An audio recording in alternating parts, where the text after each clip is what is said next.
Hallelujah. स्वागत है आप सबका मेरी भविष्यवाणियों की पुस्तक में।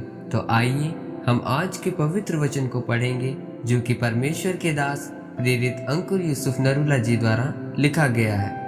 परमेश्वर की उत्तम इच्छा में बने रहें, जैसा कि दूसरा शमूएल अध्याय 12 उसकी 8 और 9 आयत में लिखा, फिर मैंने तेरे स्वामी का भवन तुझे दिया और तेरे स्वामी की पत्नियां तेरे भोग के लिए दी, और मैंने इज़राइल और यहूदा का घराना तुझे दिया था, और यदि वह थोड़ा था तो मैं तुझे और भी बहुत कुछ देने वाला था। तूने यहोवा की आज्ञा तुच्छ जानकर क्यों वह काम किया जो उसकी दृष्टि में बुरा है। मेरे प्रियो, याद रखें, परमेश्वर ने आपको और मुझे एक खास काम करने के लिए भेजा है, और उस खास काम को करने के लिए आपको परमेश्वर की उत्तम इच्छा के अनुसार चलना पड़ता है। याद रखें, आशीष दो तरह की हैं, एक उत्तम आशीष जिसमें सिर्फ आशीषें हैं, और दूसरी जिसमें आशीषें भी हैं और श्राप भी हैं। यह आपको तय करना है कि आपको किस तरह की आशीषें चाहिए। जिस प्रकार आप बाइबल में दाऊद के बारे में पढ़ते हैं, तो आप जानते हैं कि शमूएल नबी के द्वारा दाऊद को इज़राइल का राजा होने के लिए परमेश्वर ने मसह किया था। यह परमेश्वर की उसके जीवन में उत्तम इच्छा थी। हम देखते हैं कि मसह होने के बाद परमेश्वर ने दाऊद को बहुत आशीषित किया। बहुत समय तक उसको शाऊल से बचाया जो कि उसको मारना चाहता था।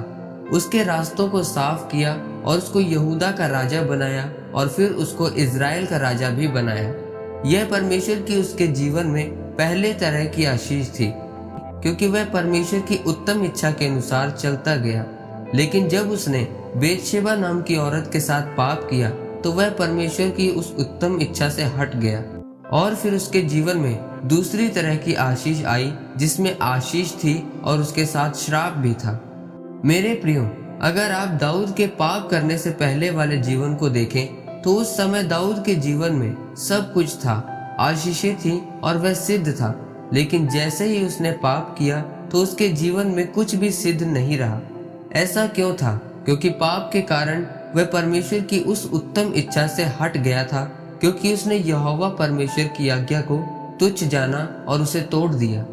मेरे प्रियो, याद रखें, परमेश्वर की आपके जीवन में एक उत्तम इच्छा है, लेकिन अगर आप उसे पूरा नहीं कर पाते तो आप दूसरी योजना में शामिल हो जाते हैं, जहां पर परमेश्वर की आशीषें भी आपके जीवन में होती हैं और श्राप भी।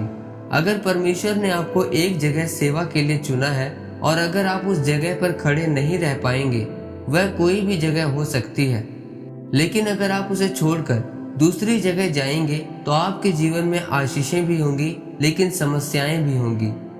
याद रखें, जब भी परमेश्वर आपके जीवन में अपनी उत्तम इच्छा रखेगा तो आपके जीवन में सताव, विरोध, निराशा, समस्याएं आएंगी। ज्यादातर आपके परिवार वाले आपको उस उत्तम योजना से दूर करने की कोशिश करेंगे, और जब आप एक बार उस उत्तम योजना से दूर हो गए तो आप उतने असरदार नहीं रहेंगे जितना परमेश्वर आपको बनाना चाहता है। मेरे प्रियो, आज एक व्यक्ति, एक विश्वासी परमेश्वर की उत्तम इच्छा में नहीं है, क्योंकि परमेश्वर की उत्तम इच्छा में जाना आसान नहीं है। यहीं पर शैतान अटैक करता है, लेकिन आपको लड़ना पड़ता है। अगर आप सोचते हैं कि आपने नशा बेचा और बाइक ले ली और फिर और ज्यादा आशीषें आपके जीवन में आ गई, तो यह इस बात का सबूत नहीं कि परमेश्वर आपके साथ है और आप उसकी उत्तम इच्छा पर चल रहे हैं। सिर्फ आशीषों से अंदाजा लगाना कि प्रभु मेरे साथ है, ये गलत है, क्योंकि जैसे ही आप उसकी उत्तम इच्छा में होंगे तो आपकी आशीषें, आपकी शांति दूसरों से कहीं ज्यादा होगी, आपकी जिंदगी दूर से नजर आएगी। इसलिए मेरे प्रियो, आज अपने जीवन में परमेश्वर की उत्तम योजना को समझें और उसमें प्रवेश करें। उस इच्छा को समझने और पूरा करने के लिए आपको अपना माथा कड़ा करके पूरे विश्वास के साथ चलना होगा। परमेश्वर पर ध्यान लगाना होगा, मनन में जाना होगा, ताकि आप इस इच्छा के अनुसार चल पाएं और परमेश्वर आपको आशीषित करे। आमीन। आइए परमेश्वर के दास के द्वारा लिखे गए इस अंगीकार को आप मेरे साथ एक मन होकर करें।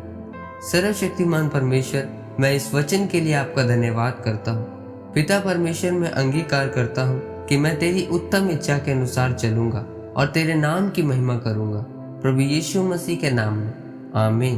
परमेश्वर आप सबको आज के वचन के ऊपर मनन करने के द्वारा आशीषित करें। आमीन।